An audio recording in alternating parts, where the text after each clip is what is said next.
Sejak kapan Yesus bukan Tuhan di dalam Al-Quran?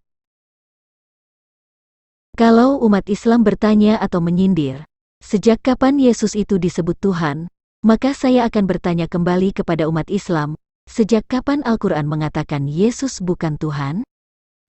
Sekarang ini banyak kita mendengar tuduhan umat Islam jika Alkitab telah dipalsukan karena mengakui Yesus adalah Tuhan.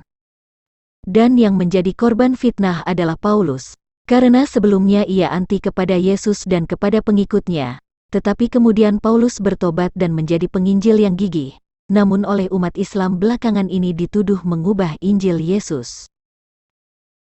Mereka yang melakukan fitnah tidak menyadari bahwa Paulus memberitakan Injil sezaman dengan para rasul Yesus, dan tidak ada komplain dari orang-orang yang mengatakan ajarannya sesat, bahkan dari para rasul Yesus pun tidak ada. Ada banyak ayat di dalam Al-Quran yang membenarkan kitab Taurat dan Injil, sehingga aneh jika kemudian ada tuduhan Al-Quran atau dari umat Islam yang mengatakan jika Alkitab telah dipalsukan. Umat Islam telah berubah kiblat dari Yerusalem ke Ka'bah, dari Allah yang menurunkan Taurat dan Injil berpaling ke ilah pagan kafir Quraisy di Ka'bah, dari Allah yang berfirman langsung beralih kepada Allah yang hanya ada di belakang tabir. Berita tentang Yesus di dalam Al-Quran yang disebut dengan nama Isa ditulis oleh bangsa Arab setelah 600 tahun kemudian, oleh kaum yang membenci Yahudi dan Nasrani, dan sudah tentu memiliki visi dan misi yang berbeda. Pada video ini saya akan membahas pengakuan Al-Quran tentang Isa Al-Masih dan kitab-kitab sebelumnya, yaitu Taurat dan Injil. Al-Quran membenarkan kitab-kitab Taurat dan Injil. Al-Quran mengakui jika Allah dan Al-Masih adalah Tuhan yang esa. Muhammad beriman kepada Allah yang menurunkan Taurat dan Injil, bukan beriman kepada Tuhan negeri Mekah pemilik Ka'bah. Perubahan kiblat dari Yerusalem ke Ka'bah adalah bukti agama Islam sudah murtad dari Allah yang menurunkan Taurat dan Injil ke ilah lain yang dimuliakan di Ka'bah. Pandangan dan ajaran agama Islam tentang Taurat dan Injil serta Isa Al-Masih setelah murtad. Al-Quran membenarkan kitab-kitab Taurat dan Injil. Muhammad di masa berdakwah, dia mengabarkan tentang Taurat dan Injil, bukan memberitakan tentang Allah bangsa Quraisy yang disembah di Ka'bah. Bahkan Muhammad mengatakan orang-orang Quraisy sebagai orang kafir dan musyrik karena menyembah berhala-berhala di Ka'bah. Al-Quran yang dibawa oleh Muhammad sebenarnya adalah berita tentang Taurat dan Injil dalam bahasa Arab yang akan diberitakan kepada kaumnya yang masih menyembah berhala. Quran Surah Al-An'am ayat 92 berkata, "Dan ini Al-Quran, kitab yang telah kami turunkan dengan penuh berkah, membenarkan kitab-kitab yang diturunkan sebelumnya dan agar engkau memberi peringatan kepada Ummul Qura dan orang-orang yang ada di sekitarnya. Orang-orang yang beriman kepada akhirat tentu beriman kepadanya, dan mereka selalu memelihara salatnya." Al-Quran membenarkan kitab-kitab yang diturunkan sebelumnya, maksudnya adalah mengakui, bukan menyempurnakan atau meluruskan atau mengoreksi. Artinya, isi Al-Quran adalah tentang Taurat dan Injil, supaya Muhammad memberi peringatan kepada penduduk kota Mekah dan orang-orang di sekitarnya. Quran Surah Al-Ahqaf ayat 12 berkata, "Dan sebelum Al-Quran itu telah ada kitab Musa sebagai petunjuk dan rahmat, dan Al-Quran ini adalah kitab yang membenarkannya dalam bahasa Arab untuk memberi peringatan kepada orang-orang yang zalim dan memberi kabar gembira kepada orang-orang yang berbuat baik." Dari ayat ini kata membenarkan adalah mengakui, bukan menyempurnakan atau meluruskan atau mengoreksi. Jadi Muhammad melalui Al-Quran mengajarkan Taurat Musa dalam bahasa Arab. Makanya di dalam Al-Quran ada banyak kisah yang ada di kitab Musa dan Injil untuk memberi peringatan kepada penduduk kota Mekah dan sekitarnya yang zalim. Dan ada banyak ayat-ayat Al-Quran yang berkata membenarkan kitab-kitab sebelumnya. Misalnya, Quran Surah Al-Baqarah ayat 41, Quran Surah Ali Imran ayat 3, Quran Surah Fatir ayat 31, dan lain-lain. Di Quran Surah As-Syura ayat 7 juga disebutkan, "Dan demikianlah kami wahyukan Al-Quran kepadamu dalam bahasa Arab, agar engkau memberi peringatan kepada penduduk ibu kota Mekah dan penduduk negeri-negeri di sekelilingnya serta memberi peringatan tentang hari berkumpul yang tidak diragukan adanya, segolongan masuk surga dan segolongan masuk neraka." Dari ketiga ayat ini sangat jelas maksud dan tujuan Al-Quran yang membenarkan Taurat dan Injil, yaitu agar Muhammad memberi peringatan dengan mengajarkan Taurat dan Injil kepada penduduk ibu kota Mekah dan sekelilingnya dalam bahasa Arab. Al-Quran memerintahkan untuk mengikuti petunjuk dari para nabi sebelumnya, yaitu Taurat dan Injil. Al-Quran berkata, "Mereka itulah para nabi sebelumnya, yang telah diberi petunjuk oleh Allah. Maka ikutilah petunjuk mereka." Katakanlah Muhammad, "Aku tidak meminta imbalan kepadamu dalam menyampaikan Al-Quran. Al-Quran itu tidak lain hanyalah peringatan untuk segala umat seluruh alam." Quran Surah Al-An'am ayat 90. Kalau Anda dapat menyimak makna ayat ini, isi Al-Quran yang sebenarnya adalah petunjuk dari para nabi sebelumnya, yaitu Taurat, Zabur dan Injil. Dan di Quran Surah As-Sajdah ayat 23 juga disebutkan, "Dan sungguh, telah kami anugerahkan kitab kepada Musa, maka janganlah engkau Muhammad ragu-ragu menerimanya dan kami jadikan kitab Taurat itu petunjuk bagi Bani Israel." Di ayat ini pun Al-Quran selalu dihubungkan dengan kitab Musa yang menjadi petunjuk kepada Bani Israel. Artinya, Al-Quran juga mengajarkan apa yang ada di kitab Musa yang diajarkan dalam bahasa Arab. Dengan demikian isi Al-Quran tidak logis memberikan pernyataan yang berbeda dengan apa yang diajarkan di dalam Taurat dan Injil. Di Quran Surah Yunus ayat 94 dikatakan, "Maka jika engkau Muhammad berada dalam keraguan-raguan tentang apa yang kami turunkan kepadamu, maka tanyakanlah kepada orang yang membaca kitab sebelummu, sungguh, telah datang kebenaran kepadamu dari Tuhanmu, maka janganlah sekali-kali engkau termasuk orang yang ragu." Di ayat ini dikatakan jika Muhammad ragu akan isi Al-Quran, dia diperintahkan oleh Jibril untuk bertanya kepada yang membaca kitab sebelum dia. Dari sini sangat jelas kelihatan jika isi Al-Quran yang sebenarnya adalah sama dengan apa yang diajarkan di dalam Taurat dan Injil, yang berbeda hanyalah bahasanya. Di Quran Surah Al-Anbiya ayat 7 dikatakan, "Dan kami tidak mengutus rasul-rasul sebelum engkau Muhammad, melainkan beberapa orang laki-laki yang kami beri wahyu kepada mereka, maka tanyakanlah kepada orang yang berilmu, jika kamu tidak mengetahui." Di ayat ini dikatakan jika Muhammad ragu akan isi Al-Quran, dia diperintahkan oleh Jibril untuk bertanya kepada mereka yang memiliki pengetahuan tentang wahyu Allah, tentu maksudnya adalah mereka yang membaca kitab-kitab sebelumnya. Dari sini sangat jelas kelihatan jika isi Al-Quran yang sebenarnya adalah tentang Taurat dan Injil, yang berbeda hanyalah bahasanya. Namun pengikut Muhammad justru tidak mau bertanya kepada umat yang membaca kitab sebelumnya, sehingga banyak yang menafsirkan ayat yang berkaitan Taurat dan Injil berdasarkan pikirannya. Isi Al-Quran seharusnya selaras dengan isi Alkitab. Ada dua ayat sebagai petunjuk utama yang saya dapat dari Al-Quran. Quran Surah Asy-Syu'ara, ayat 196-197. "Dan sungguh, Al-Quran itu disebut dalam kitab-kitab orang yang terdahulu." Artinya, semua ayat-ayat Al-Quran terkandung di dalam kitab Taurat dan Injil. Apakah tidak cukup menjadi bukti bagi mereka bahwa para ulama Bani Israel mengetahuinya? Jika ada ayat-ayat Al-Quran yang tidak terkandung di dalam kitab Taurat dan Injil, sudah pasti para ulama Bani Israel tidak mengetahuinya. Ayat-ayat berbeda tersebut adalah imigran gelap atau ayat-ayat siluman. Ayat-ayat pendukung. "Maka jika engkau Muhammad berada dalam keraguan-raguan tentang apa yang kami turunkan kepadamu, maka tanyakanlah kepada orang yang membaca kitab sebelummu, sungguh, telah datang kebenaran kepadamu dari Tuhanmu, maka janganlah sekali-kali engkau termasuk orang yang ragu." Quran Surah Yunus ayat 94. Misalnya surat Al-Jin, apakah mungkin Muhammad akan menanyakan surat Al-Jin itu kepada yang membaca kitab sebelumnya, Yahudi dan Nasrani? Jika tidak mungkin, berarti surat Al-Jin adalah wahyu siluman. "Dan demikianlah kami turunkan kitab Al-Quran kepadamu. Adapun orang-orang yang telah kami berikan kitab Taurat dan Injil, mereka beriman kepadanya, dan di antara mereka ada yang beriman kepadanya, dan hanya orang-orang kafir yang mengingkari ayat-ayat kami." Quran Surah Al-Ankabut ayat 47.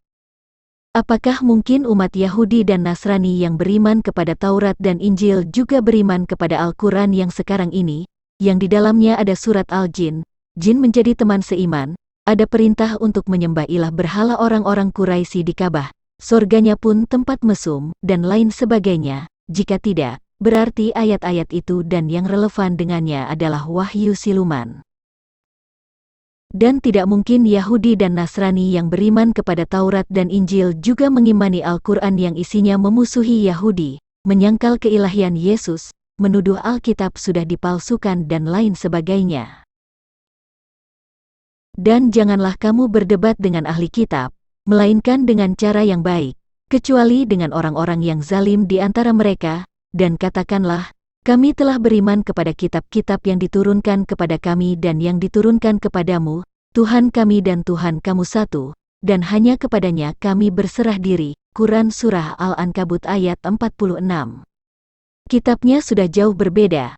Umat Israel dan Nasrani beriman kepada Tuhan YHWH, yang disembah di Bait Salomo, Baitul Maqdis, Yerusalem, sedangkan umat Islam sudah pindah kiblat ke Ka'bah, beriman kepada ilah berhala kaum Quraisy, dan tentu Tuhannya berbeda. Apakah Tuhan negeri Mekah, pemilik Ka'bah, adalah Tuhan YHWH atau Yesus? Jika tidak, berarti umat Islam yang sekarang adalah kaum yang murtad. Oleh karena itulah banyak isi Al-Quran yang isinya mirip dengan Taurat dan Injil. Jika ada ayat-ayat Al-Quran tidak terkandung di dalam Taurat dan Injil, maka tentu ayat-ayat tersebut adalah ayat-ayat siluman. Al-Quran mengakui bahwa kitab Taurat sebagai petunjuk dan rahmat. Al-Quran berkata, "Kemudian kami telah memberikan kepada Musa kitab Taurat untuk menyempurnakan nikmat kami kepada orang yang berbuat kebaikan, untuk menjelaskan segala sesuatu, dan sebagai petunjuk dan rahmat, agar mereka beriman akan adanya pertemuan dengan Tuhannya." Quran Surah Al-An'am ayat 154. Sungguh, kami yang menurunkan kitab Taurat, di dalamnya ada petunjuk dan cahaya, yang dengan kitab itu para nabi yang berserah diri kepada Allah memberi putusan atas perkara orang Yahudi, demikian juga para ulama dan pendeta-pendeta mereka, dan seterusnya. Quran Surah Al-Maidah ayat 44.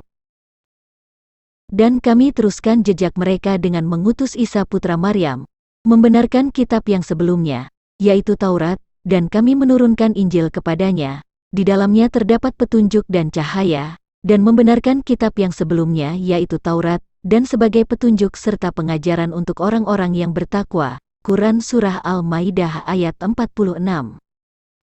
Katakanlah Muhammad, siapakah yang menurunkan kitab Taurat yang dibawa Musa sebagai cahaya dan petunjuk bagi manusia, dan seterusnya.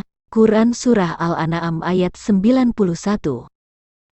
Dan sesungguhnya, telah kami berikan kepada Musa Alkitab, sesudah kami binasakan generasi-generasi yang terdahulu, untuk menjadi pelita bagi manusia, dan petunjuk dan rahmat, agar mereka ingat pada kebenaran. Quran Surah Al-Qasas ayat 43.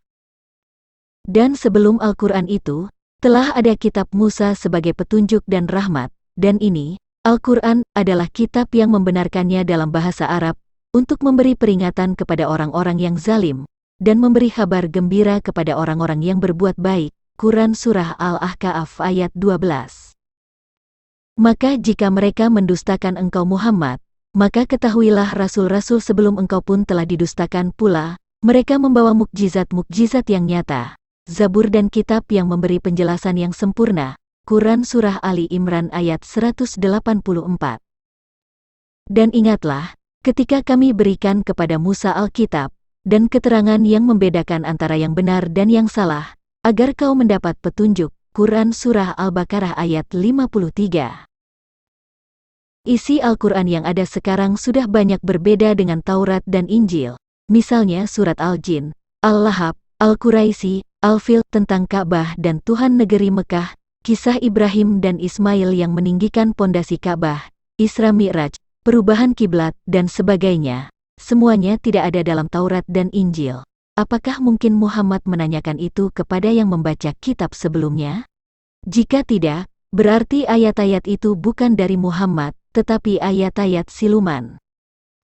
Mengapa Al-Quran yang ada sekarang menuduh Taurat dan Injil sudah dipalsukan, padahal sebelumnya membenarkannya?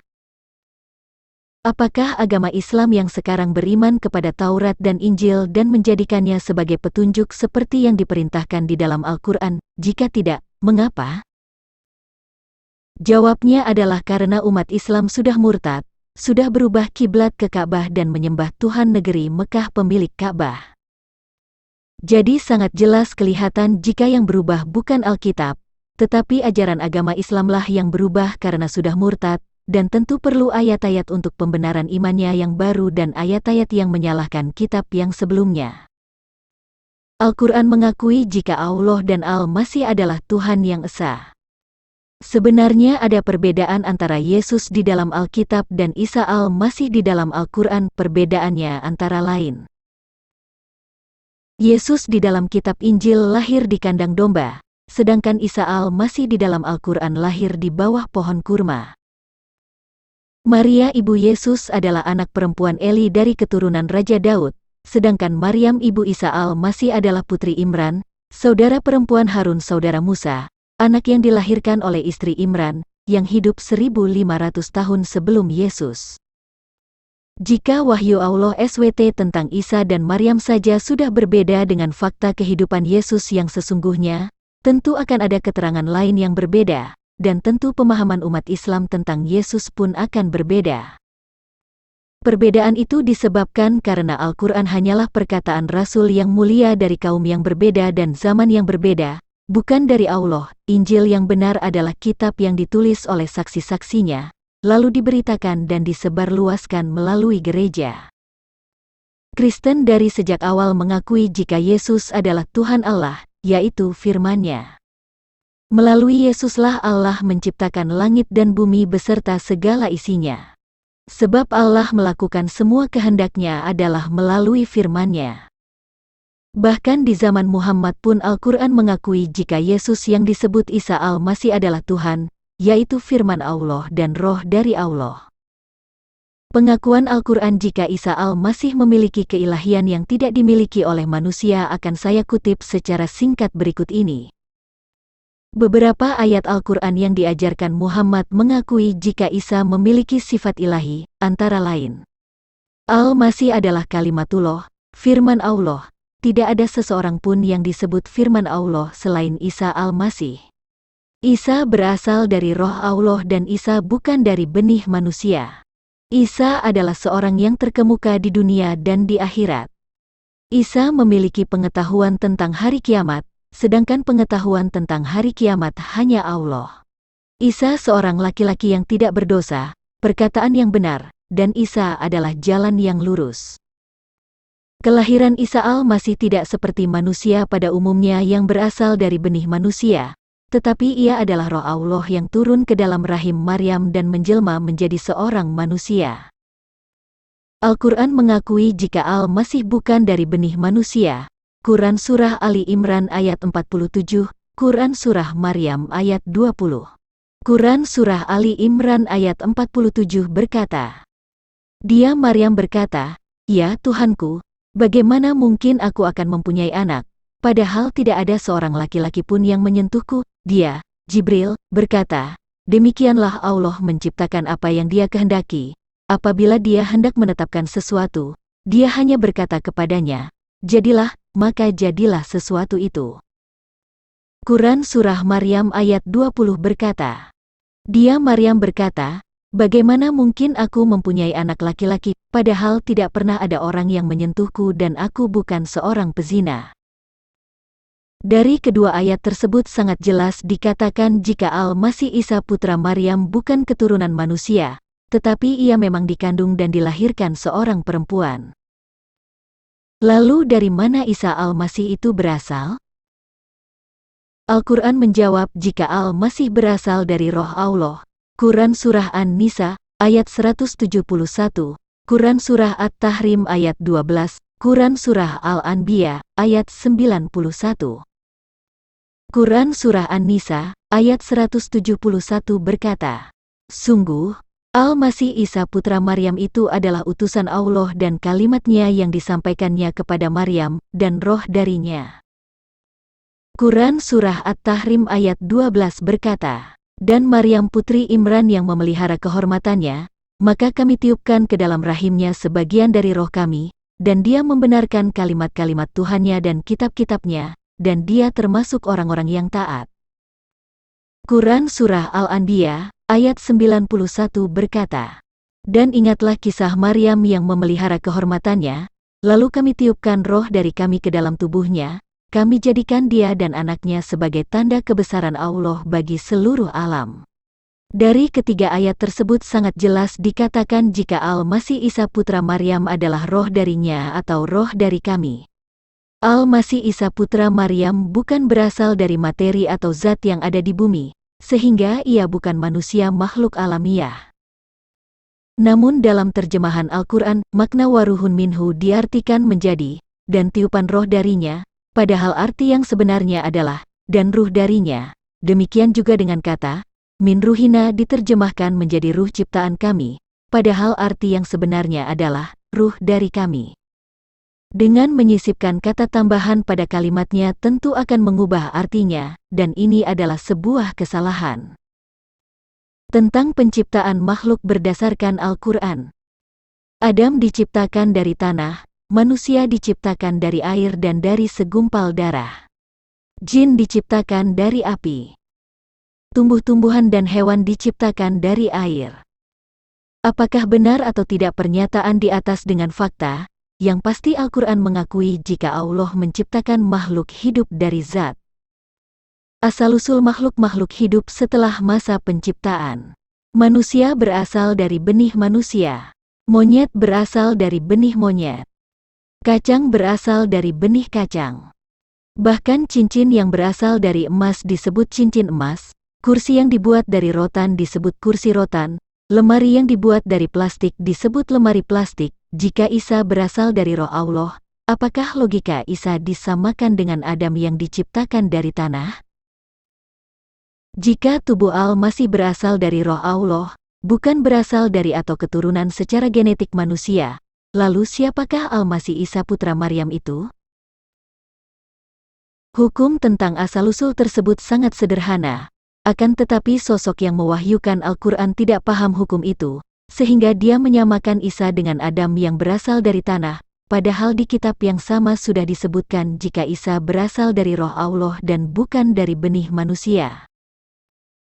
Bagaimana logikanya Isa Al-Masih disamakan dengan manusia biasa yang berasal dari debu tanah, sedangkan Isa Al-Masih bukan keturunan manusia dan bukan dari zat atau materi? Dapatkah disamakan antara cincin emas dan cincin perak, lantai keramik dan lantai marmer, yang walaupun bentuknya dan ukurannya sama tetapi bahan pembuatnya berbeda? Jika Isa bukan dari benih manusia, tentu Isa bukan keturunan Adam, tetapi ia adalah roh Allah yang menjelma menjadi manusia. Jika ada ayat Al-Quran yang mengatakan bahwa Isa diumpamakan sama seperti Adam yang diciptakan dari tanah, maka ayat itu salah total. Allah dan Al-Masih Isa putra Maryam sebagai Tuhan yang Maha Esa pada Quran Surah At-Taubah ayat 31 dan Quran Surah An-Nisa ayat 171, maknanya dibelokkan untuk menyangkalnya. Quran Surah An-Nisa ayat 171. يا أهل الكتاب لا تغلوا في دينكم ولا تقولوا على الله إلا الحق إنما المسيح عيسى ابن مريم رسول الله وكلمته ألقاها إلى مريم وروح منه فآمنوا بالله ورسله ولا تقولوا ثلاثة انتهوا خيرا لكم إنما الله إله واحد سبحانه أن يكون له ولد له ما في السماوات وما في الأرض وكفى بالله وكيلا. Kalimatuhu artinya adalah firman-Nya, bukan yang diciptakan dengan firman-Nya. Ruhun minhu artinya adalah ruh darinya, bukan dengan tiupan ruh darinya. Dengan demikian, Isa adalah roh dari Allah dan ia adalah firman Allah. Jika Isa Al-Masih adalah firman Allah dan roh dari Allah, berarti Allah memiliki firman dan roh. Firman dan roh itu tentu ada di dalam diri Allah dan satu kesatuan dengan Allah itu sendiri. Dengan kata lain, Allah dan Isa Al-Masih adalah Tuhan yang Maha Esa. Terjemahan secara literal.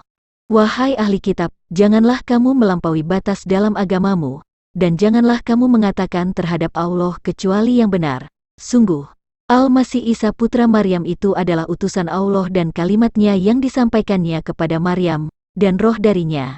Maka berimanlah kepada Allah dan Rasul-Rasul-Nya dan janganlah kamu mengatakan tiga, berhentilah, itu lebih baik bagimu. Sesungguhnya Allah Tuhan yang Maha Esa, Maha Suci Dia dari anggapan mempunyai anak, miliknya lah apa yang ada di langit dan apa yang ada di bumi, dan cukuplah Allah sebagai pelindung. Allah, roh-Nya dan firman-Nya janganlah kamu mengatakan itu tiga, berhentilah, sebab itu bukan tiga tetapi satu kesatuan, karena Al-Masih adalah roh Allah dan firman-Nya maka Allah dan Al-Masih adalah satu Tuhan yang disebut Tuhan yang Maha Esa. Jika di dalam iman Kristen Yesus disebut anak Allah adalah karena ia berasal dari Allah, sebab anak atau putra artinya berasal dari, contoh, putra daerah, anak Jakarta dan lain-lain. Anak Allah bukan berarti Allah memiliki istri seperti kata Wahyu Allah SWT di Quran Surah Al-An'am ayat 101. Isa disebut utusan Allah adalah karena Isa adalah roh yang keluar dari Allah untuk hadir di tengah manusia dalam wujud manusia. Ia adalah firman Allah untuk melakukan kehendak Allah. Kehadirannya dengan cara dilahirkan adalah untuk karya penebusan dosa melalui darah manusianya. Sebab kurban adalah menyelamatkan nyawa manusia dengan menyerahkan nyawa manusia sebagai kurbannya. Quran Surah At-Taubah ayat 31. Mereka menjadikan orang-orang alim dan rahib-rahibnya sebagai Tuhan selain Allah dan Al-Masih putra Maryam, padahal mereka hanya disuruh menyembah Tuhan yang Maha Esa. Tidak ada Tuhan selain Dia, Maha Suci Dia dari apa yang mereka persekutukan. Yang dilarang pada ayat ini adalah menjadikan orang-orang alimnya dan rahib-rahib mereka sebagai Tuhan. Sebab Tuhan yang sesungguhnya adalah Allah dan Al-Masih putra Maryam. Allah dan Al-Masih pada kalimat ini adalah satu kesatuan karena dihubungkan dengan kata penghubung dan. Tuhan yang Maha Esa di sini adalah Allah dan Al-Masih putra Maryam, sebab Al-Masih adalah roh Allah dan firman-Nya. Quran Surah An-Nisa ayat 171.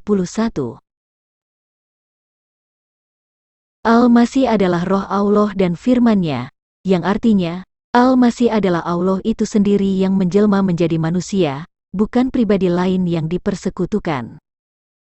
Isa adalah roh dari Allah dan firman-Nya yang tidak enggan menjadi hamba Allah, yaitu menjadi manusia. Quran Surah An-Nisa, ayat 172. Al-Masih sama sekali tidak enggan menjadi hamba Allah, dan begitu pula para malaikat yang terdekat kepada Allah, dan barang siapa enggan menyembahnya dan menyombongkan diri, maka Allah akan mengumpulkan mereka semua kepadanya. Quran Surah An-Nisa ayat 172 ini adalah lanjutan dari Quran Surah An-Nisa ayat 171 sebelumnya. Di Quran Surah An-Nisa ayat 171 telah dikabarkan jika Al-Masih adalah ruh dari Allah dan firman-Nya yang menjadi manusia melalui perawan Maryam.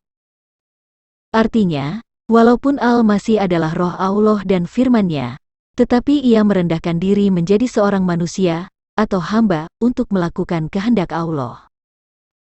Kata ganti nama dirinya, pada kata menyembahnya adalah pribadi yang dibicarakan di ayat ini, yaitu Al-Masih. Dengan demikian, Quran Surah An-Nisa ayat 172 ini mengakui jika Al-Masih adalah Tuhan yang harus disembah. Al-Quran mengakui jika Isa adalah firman Allah dan pribadi yang maha tinggi. Quran Surah Ali Imran ayat 45. إذ قالت الملائكة يا مريم إن الله يبشرك بكلمة منه اسمه المسيح عيسى ابن مريم وجيها في الدنيا والآخرة ومن المقربين. Ingatlah, ketika para malaikat berkata, "Wahai Maryam, sesungguhnya Allah menyampaikan kabar gembira kepadamu tentang sebuah kalimat atau firman darinya, namanya Al-Masih Isa putra Maryam, seorang terkemuka di dunia dan di akhirat, dan termasuk orang-orang yang didekatkan kepada Allah." Sebuah kalimat darinya dan namanya Isa Al-Masih, Artinya seorang firman dari Allah itu bernama Isa Al-Masih, oleh karena itu, Isa Al-Masih adalah sang firman Allah. Al-Masih Isa putra Maryam adalah seorang terkemuka di dunia dan di akhirat, karena Isa adalah roh Allah dan ia adalah firman-Nya. Jika Isa Al-Masih disebut seorang firman Allah, maka Allah berfirman kepada manusia melalui Isa. Allah melakukan kehendak-Nya melalui firman-Nya, yaitu Isa Al-Masih. Roh Allah menjadi manusia dan hadir di tengah-tengah manusia adalah untuk melakukan kehendak Allah, maka Al-Masih disebut diutus. Al-Quran mengakui jika Isa adalah jalan yang lurus menuju Allah, oleh karena itu, tidak ada yang sampai kepada Allah jika tidak melalui Isa. Isa berkata, "Dan sesungguhnya Allah itu Tuhanku dan Tuhanmu, maka sembahlah Dia, ini adalah jalan yang lurus." Quran Surat Maryam ayat 36. Isa berkata, "Sesungguhnya Allah itu Tuhanku dan Tuhanmu, karena itu sembahlah Dia, inilah jalan yang lurus." Quran Surat Ali Imran ayat 51. Dan sungguh, Dia, Isa itu benar-benar menjadi pertanda akan datangnya hari kiamat, karena itu, janganlah kamu ragu-ragu tentang kiamat itu dan ikutilah aku, inilah jalan yang lurus. Quran Surah Az-Zukhruf ayat 61. Isa berkata, "Sungguh Allah, Dia Tuhanku dan Tuhanmu, maka sembahlah Dia, ini adalah jalan yang lurus." Quran Surah Az-Zukhruf ayat 64. Isa Al-Masih adalah kebenaran. Al-Quran berkata, "Itulah Isa putra Maryam, perkataan yang benar, yang mereka ragukan kebenarannya." Quran Surat Maryam ayat 34. Isa putra Maryam adalah perkataan yang benar, artinya, Isa itu adalah kebenaran karena ia adalah firman Allah yang nuzul ke bumi dalam wujud manusia. Al-Quran mengakui jika Isa memiliki pengetahuan tentang hari kiamat, sedangkan pengetahuan tentang hari kiamat hanya ada di sisi Allah. Quran Surah Az-Zukhruf ayat 61. وإنه لعلم للساعة فلا تمترن بها واتبعون هذا صراط مستقيم. Ilmun artinya adalah ilmu, mengetahui. Terjemahan literal dari ayat ini adalah, "Dan sesungguhnya Isa itu benar-benar memberikan pengetahuan tentang hari kiamat, karena itu janganlah kamu ragu-ragu tentang kiamat itu dan ikutilah aku, inilah jalan yang lurus." Ada yang menerjemahkan Quran Surah Az-Zukhruf ayat 61 menjadi benar-benar merupakan pengetahuan tentang hari kiamat atau pertanda tentang hari kiamat, dan inilah yang namanya usaha mengubah makna untuk menyangkal jika Al-Masih itu Tuhan. Baik sebagai pertanda maupun memiliki pengetahuan tentang hari kiamat, jika umat Islam memahami bahwa Isa adalah roh Allah dan firman-Nya, maka ketika ia datang menjelang hari kiamat tentu karena Isa mengetahui tentang kiamat itu. Sangat jelas ayat ini mengakui jika Isa benar-benar mengetahui tentang hari kiamat. Sedangkan pada Quran Surah Al-Ahzab ayat 63, Surah Al-A'raf ayat 187, Surah Luqman ayat 34, dan Surah Az-Zukhruf ayat 85 dikatakan bahwa pengetahuan tentang hari kiamat hanya di sisi Allah. Kalau ilmu tentang hari kiamat hanya ada di sisi Allah dan Isa Al-Masih memiliki pengetahuan tentang hari kiamat, ini sudah menunjukkan bahwa Isa Al-Masih adalah Allah. Bukankah Isa itu adalah roh Allah dan firman-Nya? Mengapa Al-Quran yang ada sekarang menyangkal Isa adalah Allah? Padahal di dalam Al-Quran sendiri dikatakan jika Isa itu adalah firman Allah, roh dari Allah, seorang yang terkemuka di dunia dan akhirat, mengetahui tentang hari kiamat, dan lain-lain?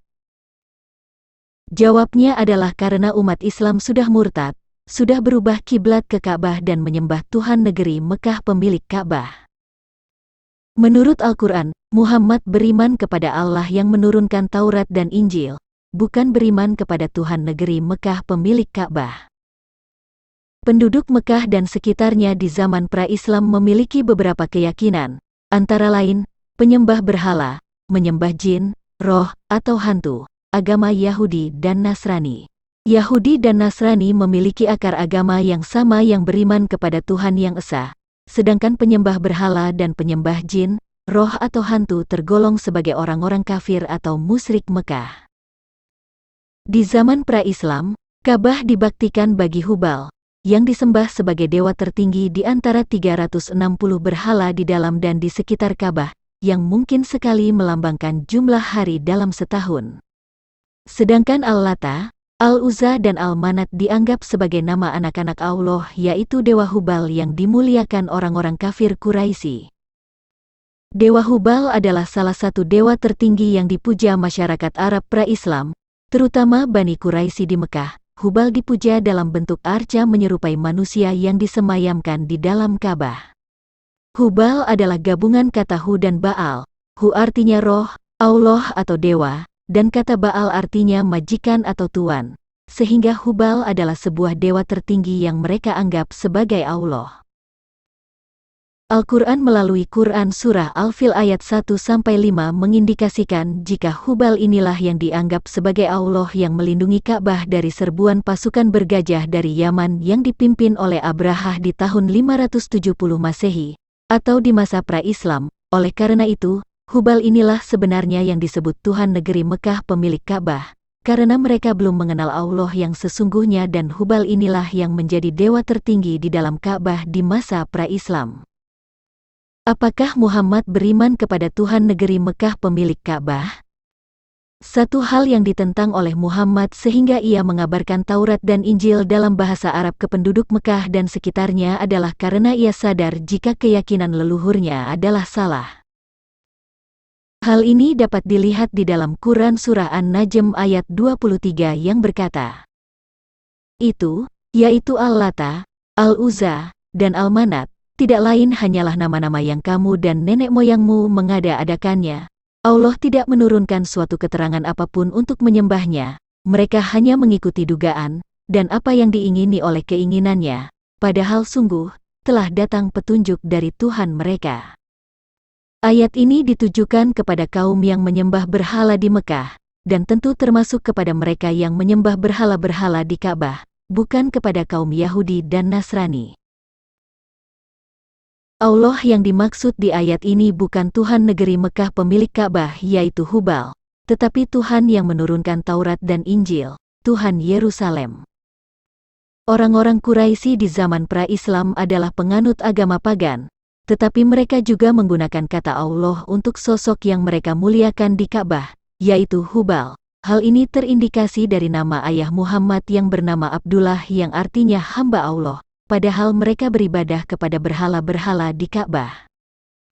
Allah yang diberitakan oleh Muhammad yang menurunkan Taurat dan Injil tidak sama dengan Allah yang melindungi berhala-berhala di Ka'bah, yaitu Tuhan negeri Mekah pemilik Ka'bah yang sesungguhnya adalah Dewa Hubal, sebab Allah yang ada di dalam Taurat dan Injil tidak mau dipersekutukan dengan berhala-berhala. Sedangkan Allah orang-orang Quraisy menurut Quran Surah Al-Fil adalah ilah yang melindungi berhala-berhala mereka, yaitu ilah pemilik Ka'bah, Dewa Hubal. Muhammad sendiri dilarang menyembah apa yang disembah oleh kaum kafir Quraisy. Di Quran Surah Al-Mu'min ayat 66 dikatakan, "Katakanlah Muhammad, sungguh, aku dilarang menyembah sembahan yang kamu sembah selain Allah, setelah datang kepadaku keterangan-keterangan dari Tuhanku, dan aku diperintahkan agar berserah diri kepada Tuhan seluruh alam." Maksud dari keterangan-keterangan dari Tuhanku adalah petunjuk yang ada di dalam Taurat dan Injil. Di Quran Surah Al-An'am ayat 56 dikatakan, "Katakanlah Muhammad, aku dilarang menyembah Tuhan-Tuhan yang kamu sembah selain Allah. Katakanlah, aku tidak akan mengikuti keinginanmu. Jika berbuat demikian, sungguh tersesatlah aku, dan aku tidak termasuk orang yang mendapat petunjuk." Di Quran Surah Al-Ankabut ayat 46 dan yang lain dikatakan jika Muhammad beriman kepada Allah ahli kitab dari bangsa Israel yang sebelumnya di Baitul Maqdis, Yerusalem. Di Quran Surah Al-Ankabut ayat 46 dikatakan, "Dan janganlah kamu berdebat dengan ahli kitab, melainkan dengan cara yang baik, kecuali dengan orang-orang yang zalim di antara mereka, dan katakanlah, Kami telah beriman kepada kitab-kitab yang diturunkan kepada kami dan yang diturunkan kepadamu, Tuhan kami dan Tuhan kamu satu, dan hanya kepadanya kami berserah diri. Di Quran Surah Az-Zukhruf ayat 44-45 dikatakan, dan sungguh, Al-Quran itu benar-benar suatu peringatan bagimu dan bagi kaummu, dan kelak kamu akan diminta pertanggungjawaban, dan tanyakanlah Muhammad, kepada rasul-rasul kami yang telah kami utus sebelum engkau, apakah kami menentukan Tuhan-Tuhan selain Allah yang Maha Pengasih untuk disembah? Allah yang Maha Pengasih yang dimaksud adalah Allah yang diimani oleh para rasul terdahulu. Ayat-ayat tadi mengakui jika Muhammad beriman kepada Allah para nabi sebelumnya, bukan kepada Tuhan-Tuhan yang disembah orang-orang Quraisy. Lalu, siapa Tuhan negeri Mekah pemilik Ka'bah yang disebut di Quran Surah An-Naml ayat 91 dan Quran Surah Al-Quraisy ayat 3? Apakah dia yang mengutus Musa dan yang menurunkan Taurat dan Injil? Jelas tidak.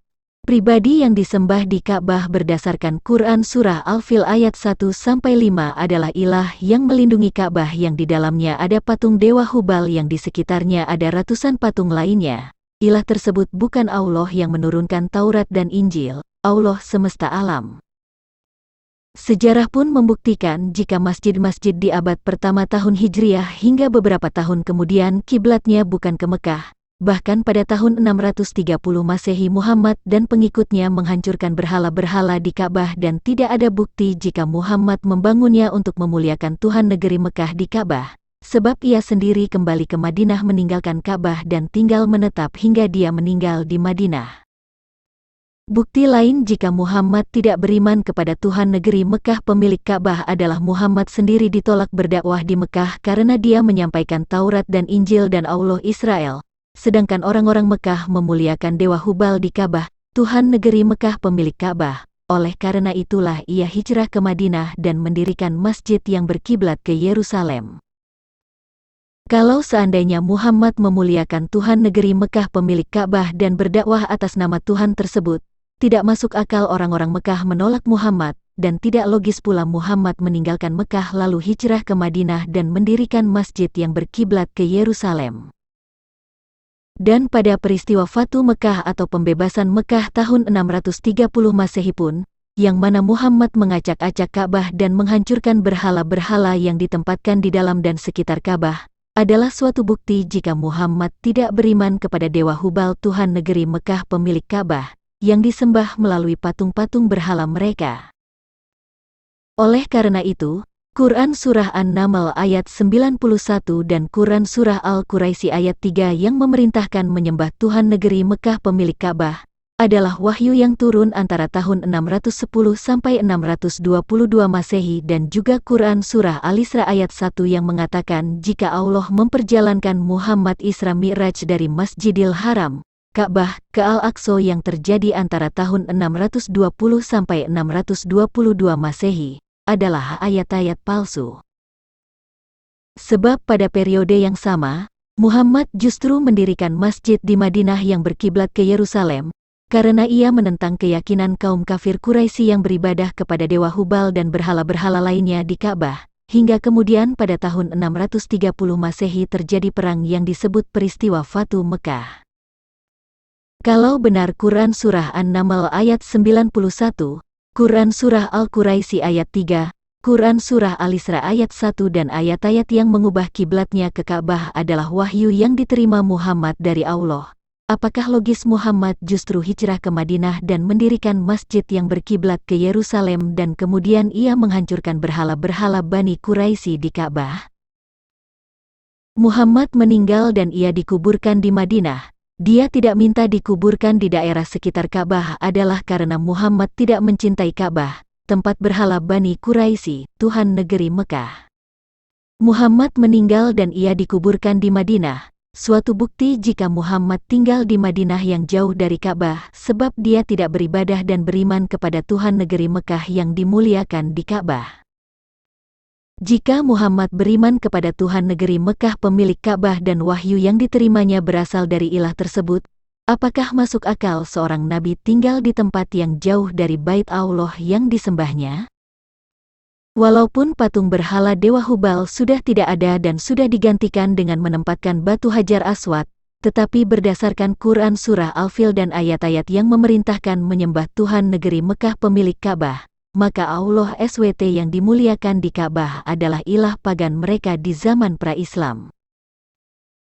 Oleh karena itu, Al-Quran sudah jauh menyimpang dari ajaran Muhammad yang memerintahkan mengikuti petunjuk para nabi sebelumnya dan beriman kepada Allah yang menurunkan Taurat dan Injil. Perubahan kiblat umat Islam dari Yerusalem ke Ka'bah. Umat Islam murtad ditandai dengan perubahan kiblat dari Yerusalem ke Mekah, dari menyembah Tuhan Israel kemudian beralih untuk menyembah ilah berhala Bani Quraisy di Ka'bah, dan menjadikan Muhammad sebagai utusannya. Tuhan Yerusalem yang dahulu dimuliakan di Baitul Maqdis, tentu tidak sama dengan Tuhan negeri Mekah pemilik Ka'bah di zaman jahiliyah, yaitu Dewa Hubal yang dikelilingi 360 buah patung-patung lainnya yang memiliki anak, Al-Lata, Al-Uzza dan Al-Manat, yang dianggap sebagai anak-anak Allah. Menurut para ulama, perintah perubahan arah kiblat itu terjadi pada tahun kedua Hijriyah, waktu duhur di Masjid Bani Salamah ini. Ketika itu Rasulullah SAW sedang melakukan salat dengan menghadap ke arah Baitul Maqdis. Di tengah salat, tiba-tiba turunlah wahyu surat Al-Baqarah ayat 144, yang berkata, "Sungguh kami sering melihat mukamu menengadah ke langit, maka sungguh kami akan memalingkan kamu ke kiblat yang kamu sukai. Palingkanlah mukamu ke arah Masjidil Haram, dan di mana saja kamu berada, palingkanlah mukamu ke arahnya, dan sesungguhnya, orang-orang Yahudi dan Nasrani yang diberi Alkitab Taurat dan Injil, memang mengetahui bahwa berpaling ke Masjidil Haram itu adalah benar dari Tuhannya, dan Allah sekali-kali tidak lengah terhadap apa yang mereka kerjakan." Sejak kapan dan di ayat berapa di Alkitab yang membenarkan Ka'bah sebagai rumah Tuhan? Di Quran Surah Al-Fil ayat 1-5 diberitakan bahwa Allah SWT melindungi Ka'bah dan Mekah dari serbuan pasukan bergajah dari Yaman di tahun 570 Masehi. Sedangkan pada masa itu penduduk Mekah adalah penganut agama berhala dan Ka'bah sebagai rumah ibadah untuk Dewa Hubal dan ratusan patung-patung berhala lainnya. Maka tidak mungkin jika Tuhan ahli kitab memerintahkan dan membenarkan untuk berpaling ke Masjidil Haram yaitu Ka'bah. Dari Quran Surah Al-Quraisy ayat 1-4 yang memberitakan bahwa Ka'bah adalah tempat kebiasaan orang-orang Quraisy menyembah Tuhan negeri Mekah pemilik rumah Ka'bah, yaitu ketika mereka bepergian di musim dingin dan musim panas. Ketika itu adalah zaman pra-Islam, yang mana mereka beribadah kepada Dewa Hubal dan berhala-berhala lainnya. Perubahan kiblat ini tentu akan mengubah sosok yang disembah, yaitu dari Allah Yerusalem yang dikenal melalui Isa Al-Masih putra Maryam berubah kepada ilah yang mereka muliakan di Ka'bah sejak dahulu, yaitu Dewa Hubal. Untuk mengubah kiblat ini tentu muncullah wahyu-wahyu yang baru yang tidak terkandung di dalam Taurat dan Injil, bahkan bertentangan. Ayat-ayat itu bertujuan untuk pembenaran Allah mereka, yaitu Tuhan negeri Mekah. Tidak hanya memunculkan wahyu baru, tetapi makna ayat-ayat yang lama kemudian dibelokkan dengan menyisipkan kata-kata pada terjemahannya yang mengubah artinya. Kemudian mereka membuat tafsir-tafsirnya sendiri untuk menyangkal ketuhanan Isa Al-Masih dan membenarkan Tuhan negeri Mekah pemilik Ka'bah sebagai Tuhan semesta alam. Padahal sosok tersebut adalah Tuhan mereka di zaman pra-Islam yang dikenal dengan Dewa Hubal. Padahal di Al-Quran sudah dikatakan, "Maka jika engkau Muhammad berada dalam keraguan-raguan tentang apa yang kami turunkan kepadamu, maka tanyakanlah kepada orang yang membaca kitab sebelummu, sungguh, telah datang kebenaran kepadamu dari Tuhanmu, maka janganlah sekali-kali engkau termasuk orang yang ragu." Quran Surah Yunus ayat 94. Tanyakanlah kepada orang yang membaca kitab sebelummu, artinya, Muhammad membutuhkan orang-orang yang membaca kitab sebelumnya untuk memastikan dan memahami isi Al-Quran. "Dan kami tidak mengutus rasul-rasul sebelum engkau Muhammad, melainkan beberapa orang laki-laki yang kami beri wahyu kepada mereka, maka tanyakanlah kepada orang yang berilmu, jika kamu tidak mengetahui." Quran Surah Al-Anbiya ayat 7. Tanyakanlah kepada orang yang berilmu, jika kamu tidak mengetahui, artinya, Muhammad tidak boleh menafsirkan sendiri ayat-ayat Al-Quran yang tidak diketahuinya. Tetapi di zaman setelah Muhammad, ayat-ayat Al-Quran yang berbicara tentang Taurat dan Injil mereka menafsirkannya sendiri tanpa bertanya kepada ahli kitab. Padahal satupun mereka tidak mengenal para nabi, dan mereka bukan keturunan para nabi yang mewarisi petunjuknya, dan para nabi pun bukan orang-orang yang lahir di tanah Arab sebagai leluhur mereka, dan zamannya pun sudah lebih dari 600 tahun. Kalau di zaman Muhammad, Al-Quran itu membenarkan kitab-kitab sebelumnya tetapi Al-Quran setelahnya menuduh kitab-kitab sebelumnya sudah berubah. Kalau di zaman Muhammad, Al-Quran itu memerintahkan supaya mengikuti Taurat dan Injil atau kitab-kitab Allah, tetapi ajaran agama Islam setelahnya adalah mengikuti hadis Nabi, qiyas, ijma ulama, fatwa ulama dan lain-lain. Kalau di zaman Muhammad, Al-Quran itu mengakui jika Isa adalah roh dari Allah dan firman-Nya yang nuzul ke bumi menjadi seorang hamba Allah, dan ia adalah seorang yang memiliki pengetahuan tentang hari kiamat, dapat menciptakan burung dari tanah liat, sedangkan pengetahuan tentang hari kiamat dan yang dapat menciptakan makhluk hidup hanya ada di sisi Allah. Tetapi sekarang umat Islam menyangkal Isa adalah Tuhan dan menganggapnya hanya manusia biasa. Kalau di zaman Muhammad, Al-Quran itu mengakui jika Isa adalah seorang yang maha tinggi, seorang yang terkemuka di dunia dan di akhirat, tidak berdosa, tetapi Al-Quran setelahnya mengatakan jika Isa hanya manusia biasa sama seperti Adam yang diciptakan dari tanah, yang makan dan minum, bahkan umat Islam mengatakan jika Isa Al-Masih adalah pengikut Muhammad. Kalau di zaman Muhammad, Al-Quran itu mengakui jika Isa adalah jalan yang lurus menuju Allah, sebab ia adalah firman-Nya dan kebenaran. Tetapi sekarang mereka menyangkal Isa sebagai jalan yang lurus, hanya dengan sholat, puasa, naik haji, beramal, jihad, bertaubat, taat kepada Muhammad, menahan marah atau memaafkan orang sudah dapat masuk sorga. Kalau di zaman Muhammad, Al-Quran itu mengakui jika pengikut Isa berada di atas orang-orang kafir hingga hari kiamat. Tetapi sekarang umat Islam menuduh pengikut Isa sebagai orang kafir dan masuk neraka, sedangkan orang-orang kafir itu harus diperangi dan dibinasakan.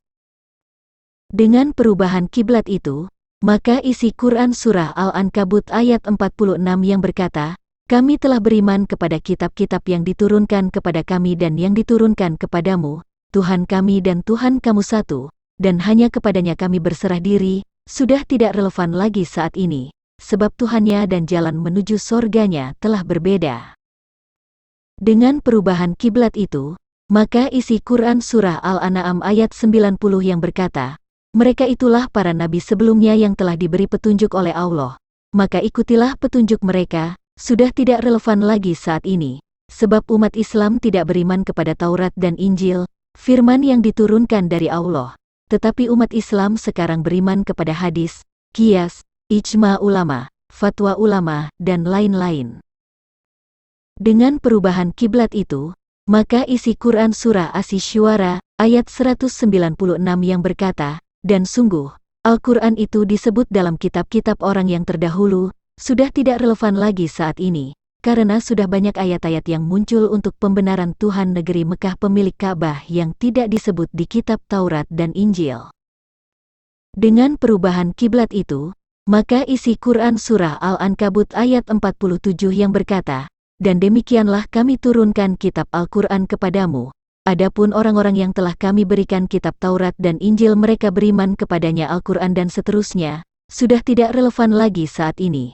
Sebab tidak mungkin orang yang beriman kepada Taurat dan Injil akan beriman pula kepada Al-Quran yang menyangkal ketuhanan Yesus, dan beriman kepada Tuhan negeri Mekah pemilik Ka'bah, dan beriman kepada ayat-ayat Al-Quran yang menuduh Alkitab telah berubah dan ayat-ayat yang membenci Yahudi dan Kristen." Al-Quran versi sekarang telah memutarbalikkan sejarah, mengubah ajaran Muhammad yang beriman ke Taurat dan Injil untuk kembali ke ilah sesembahan pagan Bani Quraisy di Ka'bah, dan melakukan fitnah kepada Yahudi dan Nasrani, bahkan memusuhi mereka. Masjid Qiblatain adalah salah satu bukti sejarah bahwa arah kiblat pertama umat Islam adalah Baitul Maqdis di Yerusalem, Israel. Baru belakangan menurutnya turun wahyu kepada Rasulullah SAW untuk memindahkan kiblat ke arah Masjidil Haram, Ka'bah, di Mekah. Menurut para ulama, Perubahan kiblat itu terjadi pada tahun kedua setelah Muhammad hijrah dari Mekah ke Madinah. Tetapi para ulama lupa atau tidak cermat menyusun beritanya, sehingga kelihatan ayat-ayat itu palsu. Dasarnya, jika benar Muhammad menerima perintah menyembah Tuhan negeri Mekah pemilik Ka'bah ketika ia di Mekah, bahkan dia sudah diperjalankan Tuhannya untuk melakukan Isra Miraj dari Masjidil Haram ke Masjidil Aqsa antara tahun 620 sampai 622 Masehi, mengapa Muhammad di Madinah dan pengikutnya berkiblat ke Yerusalem? Apakah Muhammad sudah pikun sehingga ia salat dan mendirikan masjid yang berkiblat ke Yerusalem? Pada Quran Surah An-Naml ayat 91 sangat jelas ayatnya yang memerintahkan untuk menyembah Tuhan negeri Mekah, dan pada Quran Surah Al-Quraisy ayat 3 juga memerintahkan hal yang sama.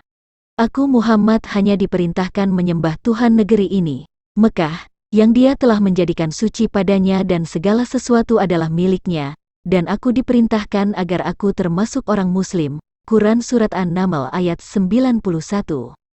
Maka hendaklah mereka menyembah Tuhan pemilik rumah ini, Ka'bah. Quran Surah Al-Quraisy ayat 3. Mengapa Muhammad lupa perintah Tuhannya untuk menyembah Tuhan negeri Mekah di Ka'bah? Apakah Muhammad yang lupa atau Al-Quran yang sudah berubah? Bagaimana logikanya Muhammad berkiblat ke Al-Quds, sedangkan wahyu yang diterimanya selama di Mekah sudah memerintahkan Muhammad untuk menyembah Tuhan negeri Mekah, pemilik rumah Ka'bah? Apakah masuk akal Muhammad langsung lupa kepada Tuhannya di Ka'bah yang memperjalankannya Isra Miraj dari Ka'bah ke Masjidil Aqsa antara tahun 620 sampai 622 Masehi, sekitar 2 tahun sebelumnya? Benarkah semua ayat-ayat surat Al-Baqarah ayat 144, surat Al-Isra ayat 1, surat An-Naml ayat 91, surat Al-Quraisy ayat 3, dan yang lain yang masih relevan adalah wahyu Allah SWT yang diterima Muhammad? Dalam logika akal sehat, jika ada pernyataan atau klaim turunnya wahyu Allah tetapi tidak sesuai dengan fakta historis, maka pengakuan itu adalah sebuah kebohongan. Jika Tuhan yang diimani di agama Islam sudah berubah, tentu saja umat Islam tidak akan mengakui Yesus itu Tuhan.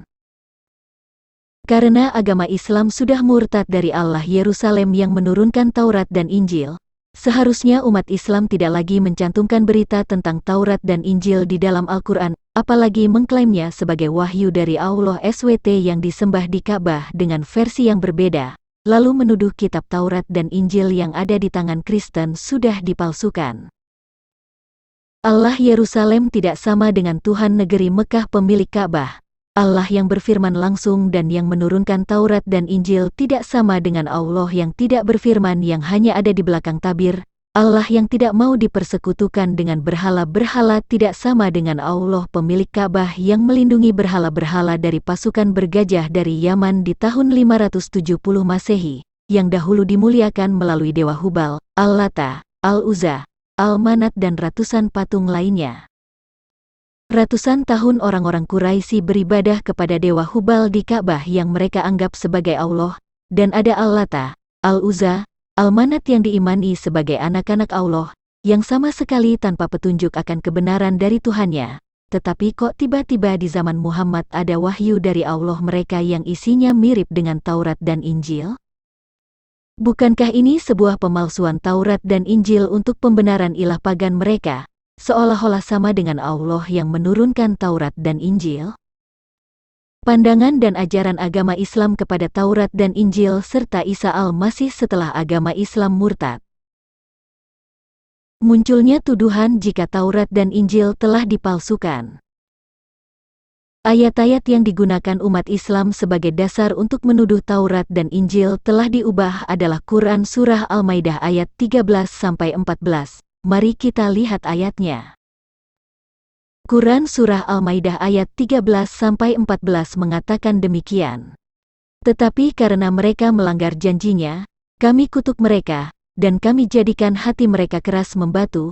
Mereka suka mengubah perkataan Allah dari tempat-tempatnya, dan mereka sengaja melupakan sebagian dari apa yang mereka telah diperingatkan dengannya, dan kamu Muhammad senantiasa akan melihat kekhianatan dari mereka, kecuali sedikit di antara mereka yang tidak berkhianat, maka maafkanlah mereka dan biarkanlah mereka. Sesungguhnya, Allah menyukai orang-orang berbuat baik.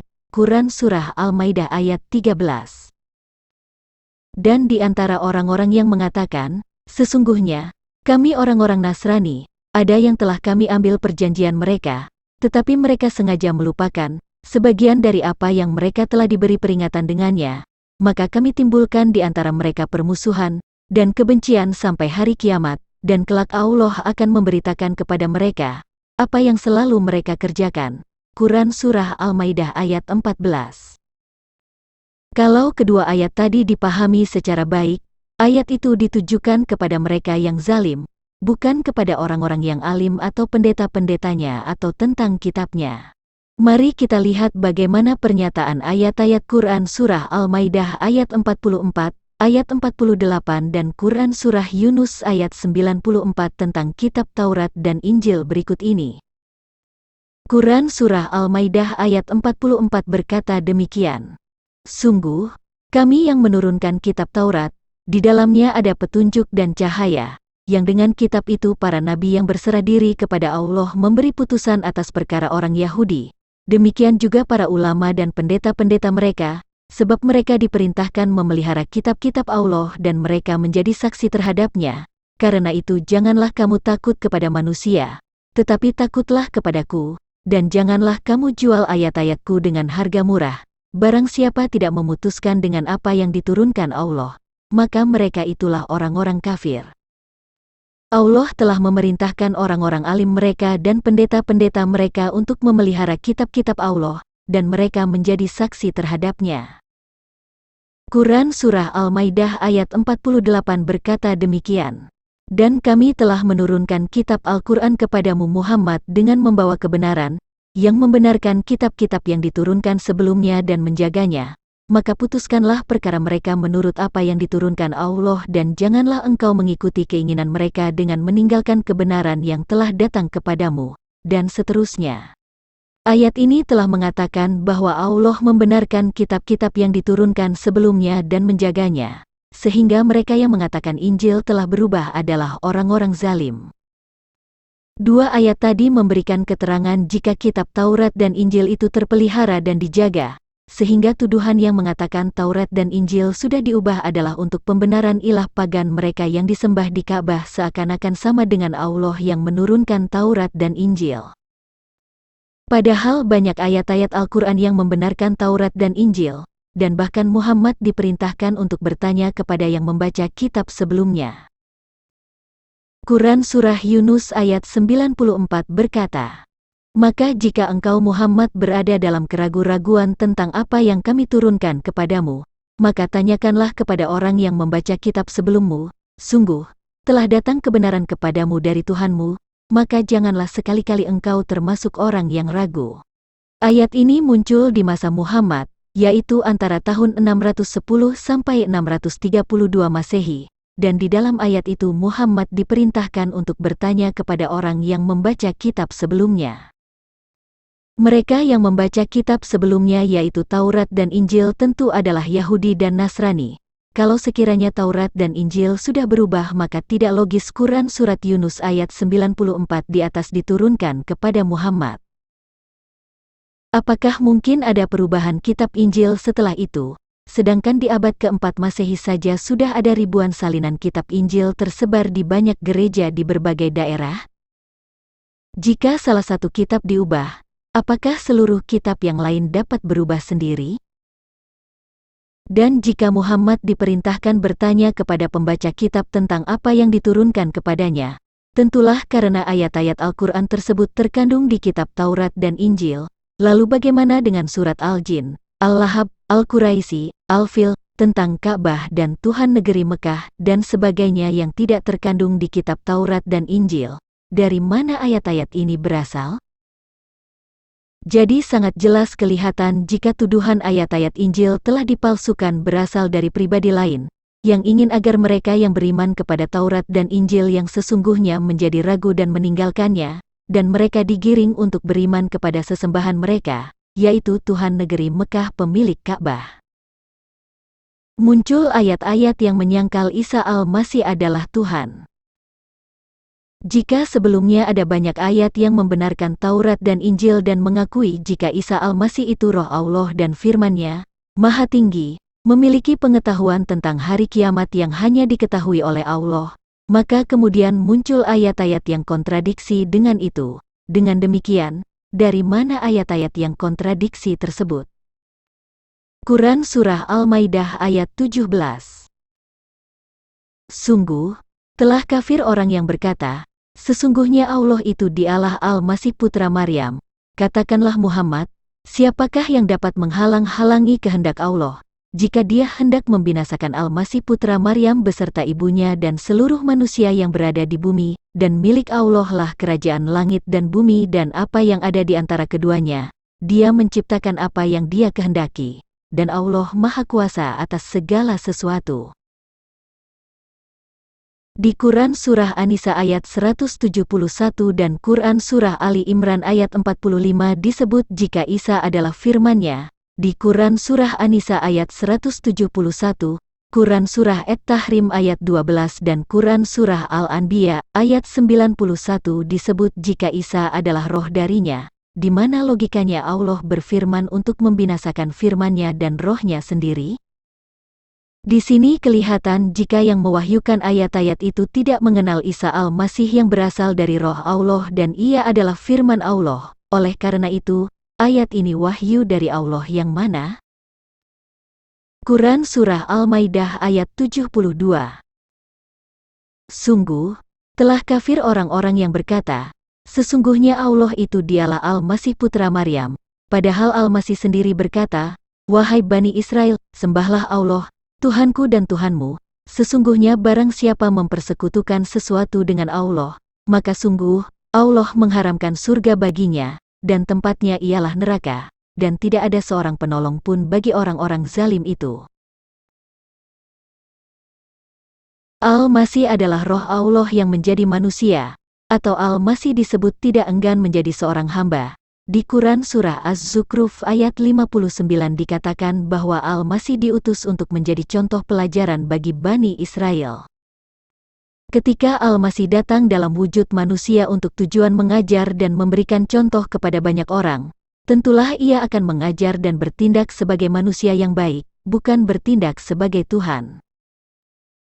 Seorang istri juga sering memanggil suaminya dengan kata ayah, dan seorang suami juga sering memanggil istrinya dengan kata mama. Semua itu dilakukan dengan maksud untuk mengajar anak-anaknya supaya mengikutinya. Kadang-kadang ketika seorang bapak berbicara kepada anaknya dan bermaksud untuk menunjuk dirinya sendiri, ia akan berkata kepada ayah atau sama ayah. Demikian juga seorang ibu sering melakukan hal yang sama. Quran Surah At-Taubah ayat 30. Dan orang-orang Yahudi berkata, Uzair putra Allah, dan orang-orang Nasrani berkata, Al-Masih putra Allah. Itulah ucapan yang keluar dari mulut mereka. Mereka meniru ucapan orang-orang kafir yang terdahulu. Allah melaknat mereka, bagaimana mereka sampai berpaling? Apakah Anda pernah mendengar kata putra daerah, anak Bandung, anak sungai, dan lain-lain? Pengertian anak di situ bukan berarti beranak karena hasil perkawinan, tetapi memiliki arti berasal dari atau bagian dari. Di dalam tradisi Yahudi, Yesus itu disebut anak Allah karena ia berasal dari Allah. Yesus disebut anak Daud karena ia datang sebagai manusia dari keturunan Daud, dan lain-lain. Disebut anak bukan berarti karena hasil perkawinan. Bahkan di kitab Injil, Yesus tidak disebut anak Maria, sebab anak artinya berasal dari garis keturunan laki-laki atau benih laki-laki. Oleh karena itu, ketika Al-Masih disebut putra Allah atau anak Allah, maksudnya adalah Al-Masih berasal dari Allah, sehingga tidak ada yang keliru di situ. Yang keliru adalah sosok yang mewahyukan ayat tersebut, sebab tidak paham arti kata putra pada kata Al-Masih putra Allah dan sosoknya masih lugu. Sedangkan di ayat selanjutnya, Quran Surah At-Taubah ayat 31 mengakui bahwa Allah dan Al-Masih adalah Tuhan yang Maha Esa. Jadi sangat jelas kelihatan jika ayat-ayat yang menyangkal ketuhanan Isa bukan wahyu Allah, tetapi hanya pendapat orang yang ingin memalingkan iman kepada Isa Al-Masih supaya beralih kepada ilah pagan pemilik Ka'bah mereka, yang mereka imani sebagai Tuhan negeri Mekah dari sejak leluhurnya. Apakah Al-Quran firman Allah? Sebagaimana telah dibahas di awal, jika Al-Quran adalah sebuah peringatan akan berita tentang Taurat dan Injil, yang disampaikan oleh Muhammad kepada kaumnya di Mekah dan sekitarnya, karena mereka beribadah kepada berhala-berhala di Ka'bah dan sekitarnya. Bahwa Al-Quran sudah sangat terang mengakui jika kitab Taurat dan Injil, kekuasaan dan kenabian telah dianugerahkan kepada Bani Israel. Artinya tidak ada nabi di luar bangsa Israel dan tidak ada firman Allah yang diturunkan di luar Bani Israel. Bahkan di Quran Surah Al-An'am ayat 89 diperingatkan, mereka itulah orang-orang yang telah kami berikan kitab, hikmah dan kenabian. Jika orang-orang Quraisy itu mengingkarinya, maka kami akan menyerahkannya kepada kaum yang tidak mengingkarinya. Dan di ayat selanjutnya, Quran Surah Al-An'am ayat 90 dikatakan, mereka itulah para nabi yang telah diberi petunjuk oleh Allah, maka ikutilah petunjuk mereka. Oleh karena itu Muhammad hanya menyampaikan petunjuk-petunjuk yang diambil dari para nabi dari Bani Israel lalu diberitakan kepada penduduk Mekah dan sekitarnya untuk memperingatkan mereka. Oleh karena itulah Muhammad disebut sebagai pemberi peringatan, bukan seorang nabi. Al-Quran mengakui jika firman Allah itu bernama Isa Al-Masih, Quran Surah Ali Imran ayat 45 dan Quran Surah An-Nisa ayat 171. Oleh karena itu, bukan firman Allah namanya jika bukan berasal dari Isa Al-Masih. Di Quran Surah An-Nisa ayat 171 dikatakan, sesungguhnya, Al-Masih Isa putra Maryam itu adalah utusan Allah dan kalimatnya yang disampaikannya kepada Maryam. Di ayat ini sangat jelas dikatakan jika Isa Al-Masih itu adalah firman-Nya yang disampaikannya kepada Maryam. Namun jika kita lihat terjemahan Al-Quran, kata kalimatuhu diterjemahkan menjadi yang diciptakan dengan kalimatnya, dan tentu tambahan kata di dalam kurung akan mengubah arti dan menyesatkan. Adam, binatang dan semua yang ada di alam semesta ini Allah ciptakan melalui firman-Nya, tetapi Adam dan binatang tidak pernah disebut sebagai kalimat Allah. Adam, binatang, dan semua yang ada di alam semesta ini diciptakan melalui firman-Nya. Karena Isa adalah firman Allah, maka semua yang ada di alam semesta ini diciptakan Allah melalui Isa Al-Masih. Quran Surah Ali Imran ayat 45.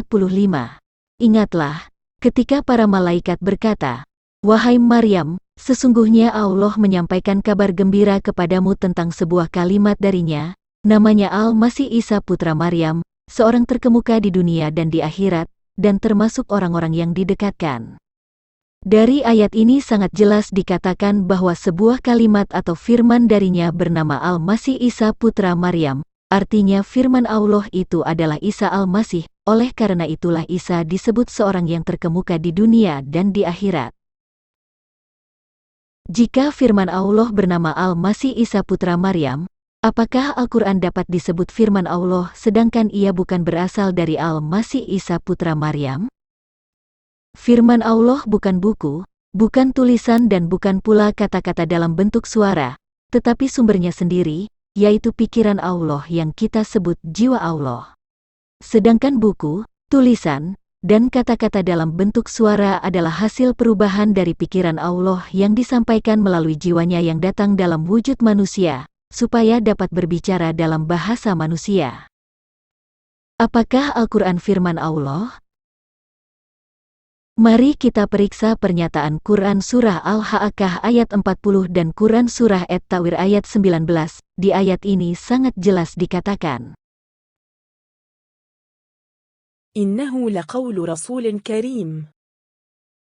Innahu, artinya, sesungguhnya ia atau Al-Quran. Laqaulu, artinya, benar-benar perkataan. Rasulin, artinya, rasul. Karimin, artinya, yang mulia. Sehingga makna original teksnya adalah Sesungguhnya Al-Quran itu adalah benar-benar perkataan Rasul yang mulia. Namun terjemahan yang ada dalam Al-Quran adalah, sesungguhnya ia, Al-Quran itu benar-benar wahyu yang diturunkan kepada Rasul yang mulia. Ada kata-kata yang disisipkan, dan tentu mengubah arti dari original teks dalam bahasa Arabnya. Detail ayat-ayatnya. Quran Surah Al-Haqqah ayat 38-40. Maka aku bersumpah demi apa yang kamu lihat, dan demi apa yang tidak kamu lihat, sesungguhnya ia, Al-Quran itu benar-benar wahyu Rasul yang mulia. Siapa aku di ayat ini? Quran Surah At-Ta'wir ayat 15-19. Aku bersumpah demi bintang-bintang, yang beredar dan terbenam, demi malam apabila telah larut, dan demi subuh apabila fajar telah menyingsing, sesungguhnya Al-Quran itu benar-benar firman utusan yang mulia. Siapa aku di ayat ini? Siapa yang berkata, aku, di Quran Surah Al-Haqqah ayat 38 dan Surah At-Ta'wir ayat 15 tersebut? Mungkinkah yang berkata aku di Quran Surah Al-Haqqah ayat 38 ini adalah Tuhan atau Jibril, sedangkan ia sendiri berkata, wahyu Rasul yang mulia? Mungkinkah yang berkata aku di Quran Surah At-Ta'wir ayat 15 ini adalah Tuhan atau Jibril, sedangkan ia sendiri berkata, wahyu Rasul yang mulia? Yang berkata aku di Quran Surah Al-Haqqah ayat 38 dan Quran Surah At-Ta'wir ayat 15 itu adalah Muhammad. Dia mengakui jika Al-Quran adalah wahyu Rasul yang mulia, Jibril. Ilah yang disembah oleh orang-orang Quraisy di Ka'bah sejak ratusan tahun sebelumnya sama sekali tidak ada petunjuk apapun tentang Tuhannya, sebab Tuhannya tidak berfirman. Ilah yang disembah di Ka'bah adalah ilah yang tidak berfirman, ilah yang melindungi berhala-berhala kaum Quraisy dari pasukan bergajah di tahun 570 Masehi, ilah yang disembah melalui patung Dewa Hubal, Al-Lata, Al-Uzza, Al-Manat dan patung-patung leluhur Bani Quraisy. Oleh karena itu, ayat-ayat Al-Quran yang tidak terkandung di dalam kitab Taurat dan Injil hanyalah perkataan Jibril, pribadi yang tidak dikenal di dalam Alkitab. Foto Ka'bah yang diambil tidak lebih dari 200 tahun yang lalu, sebab kamera baru muncul di abad 19 Masehi.